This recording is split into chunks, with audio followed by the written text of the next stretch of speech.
Hello, I'm Jeff Cole. I run the Center for the Digital Future at the USC Annenberg School, and I really enjoy the opportunity, we've done this in the past, to talk about what we think are some really important topics on the technological and social scene today. So I'm interested in disruption. I'm interested in change that frequently comes from nowhere, changes everything, turns business models upside down, and we find new ways of doing things that frequently have all kinds of expected and unexpected consequences.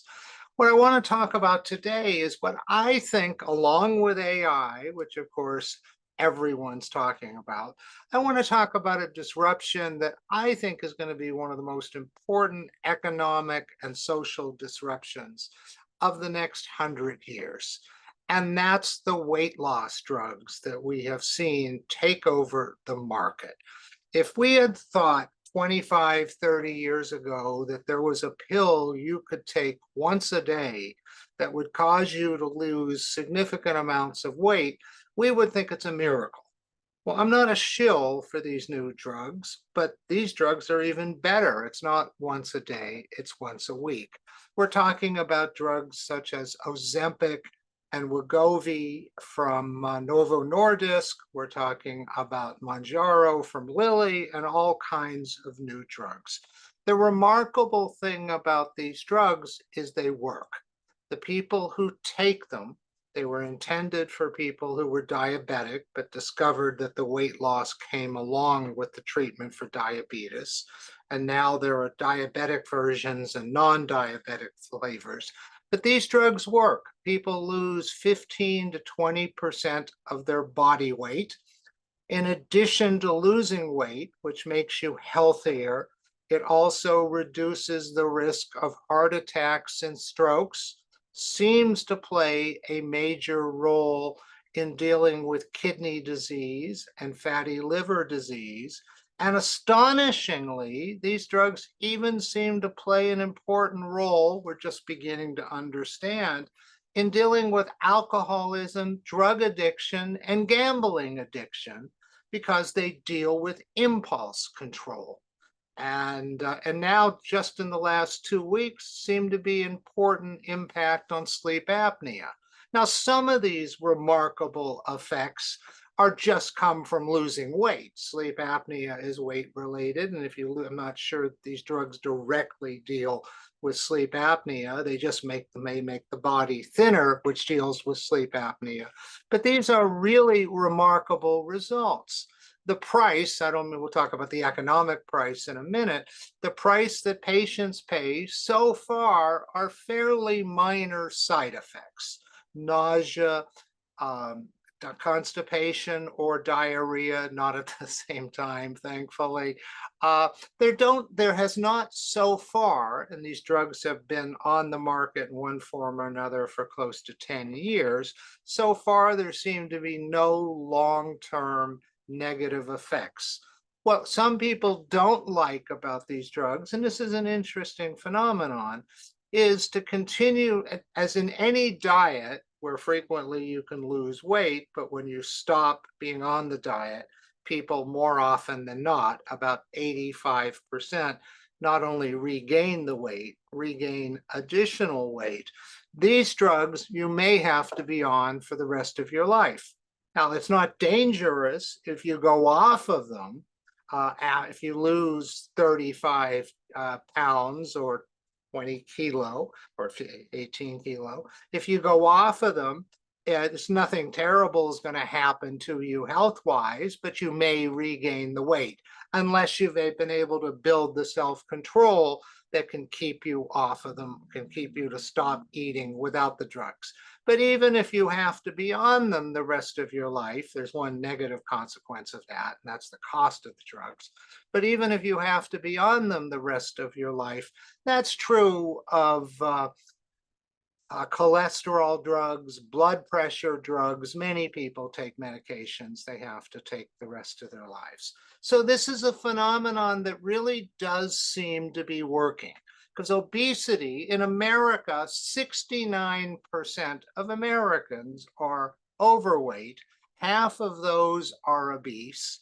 As I travel, I used to spend time in the UK and Australia, and I would frequently say, for example, to British audiences, I try to be amusing about it, but I'd say, you Brits, you're getting fat. And of course, they would get upset, as they should. And then I would stop and say, but remember, we in America have set a very high bar, but you seem determined to match us. The good life, whether in Scandinavia, whether in Western Europe, Australia, New Zealand, even China now, obesity is on the rise. So the real disruption here, first, is that beyond the ability for people to live much longer lives, and we rarely see people who are seriously overweight celebrate their 90th birthday. Not only may people live longer, but also may live better, more active. But we do know, beyond the vast numbers of people who are affected by obesity, the economic cost on society is enormous. With 69% of Americans overweight and half of them obese, currently the healthcare system is spending about $200 billion a year treating obesity-related diseases. And considering that the population is aging, those numbers are only going to go up.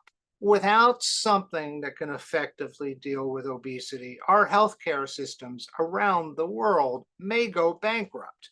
So these drugs, if readily available, and that's an important issue we'll talk about in a moment, may truly not only make lives longer and better, but may have massive positive economic consequences that may diminish significantly the cost of healthcare. Right now, that $200 billion is about 9% of all healthcare costs in America. The problem with being readily available is at the moment, these drugs are expensive. The biggest, best known manufacturer is Novo Nordisk, based in Denmark. They are now the biggest company in Europe, which is quite remarkable. They are bigger than the entire Danish economy. And one of the reasons they have gotten so big is that for Americans, that the cost of these drugs monthly is $900 to $1,300 a month. Scientists at MIT have estimated that what they're selling for $1,300 a month could be manufactured profitably for about $5 a month. Now, looking at the $900 to $1,300, Americans are used to getting screwed on pharmaceutical prices.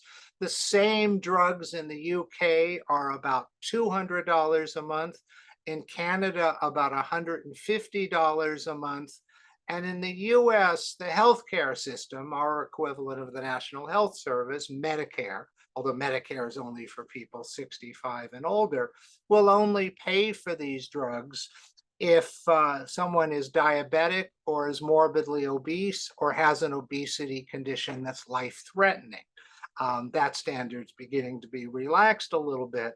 So we may see this positive economic consequence of diminishing healthcare costs significantly, but at the same time replaced with massive drain on healthcare systems, on wealthy individuals who can afford it. So clearly, for these drugs to be the potential miracle drugs that not only have massive economic benefits, but social benefits as well, the costs have to come down. They're not at the moment. Looking at the US and the $900 to $1,300, we are seeing competition. It's now Lilly in addition to Novo Nordisk and other drugs being developed. We are seeing some of the patents slowly will be expiring and the costs will come down, but that's a 5 to 7 year process. We're seeing what's known as compounded versions, where they're put together not from the manufacturer by others. Those may be in the US about $200, but we're not sure those are safe. But if we are able to see these drugs, and I think we will within 5 years, affordable at the cost of a cholesterol, a statin, or a blood pressure medication, which in the US is about $30 to $40 a month. If they're able to get to that point, they will achieve their potential of improving the quality of life and diminishing healthcare costs. And this is significantly improving. Because let's look at the social impact for a moment. The first thing that's really interesting is because in America, our favorite new game show is to watch people on television and guess who's on Ozempic. And when we see people we know who have suddenly lost weight, and whether they did it the other way or this way, but they're treated as if they're on Ozempic, and we consider people who are on Ozempic and those in weight loss drugs as cheating. And this is fascinating because we're saying you're cheating, you should be doing it the hard way, the traditional hard way, which is exercise and eating less. But we know that that way almost never works for anyone except in the short term on a diet, frequently a fad diet where you can only eat carbs, you can only eat protein or some other variation. And we know those diets don't work. So are people cheating if they're doing the one thing that may work? That's a fascinating social phenomenon. I think some of that comes, at least in America, from the fact that the people we know are on these drugs are movie stars, are celebrities. Oprah, who has been a board member of Weight Watchers, the old hard way of losing drugs, never seemed to be able to keep the weight off and suddenly was thin and had to admit, almost confess, that she was using these drugs and had to get off the board of Weight Watchers. So it's odd that we consider these people cheating, since we know that other ways, even for Oprah, didn't work. About a month ago, Barbara Streisand was on the web and saw a picture of Melissa McCarthy, who was looking very thin, and sent her a note. I think she thought the note was private. Turned out it went all over the internet, simply saying, "Are you on Ozempic?" The internet crashed down on her as if she had violated some horrendous rule and was so inappropriate, which is also surprising because if we have a friend we haven't seen in a few months and we see them and suddenly they look a lot thinner, the first thing we ask them is, "How did you lose the weight?" So there's all kinds of etiquette and rules and whether people admit because others think it's cheating. But we also know the consequences economically beyond just reduction in healthcare costs and the potential burden of the drug cost. It's beginning to affect other industries. At New York's Sugar Week, and yes, that's a thing, 2 months ago, Walmart reported that enough people are using these drugs that sales of certain foods are declining. Sweets, that people seem to lose interest in sweets and other kind of immediate gratification foods. We know the food market, the restaurant market is going to be affected. Nestle, the biggest food company in the world, has now introduced a line of food called Vital Pursuit for people who are on these glutide or weight loss drugs that give them protein and focus on the kinds of things people want to eat. The entire food and restaurant business is changing. The movie theater business may change because, at least in America, but it's true in most of the world, theaters get most of their revenue from concessions. And those concessions are almost never good, healthy food.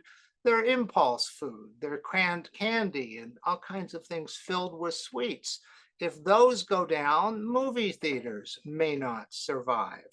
We're seeing other changes. I think there's going to be a tremendous change in plastic surgery. First of all, morbidly obese people who lose a lot of weight sometimes have to have their skin tucked in, but that's going to be a minority.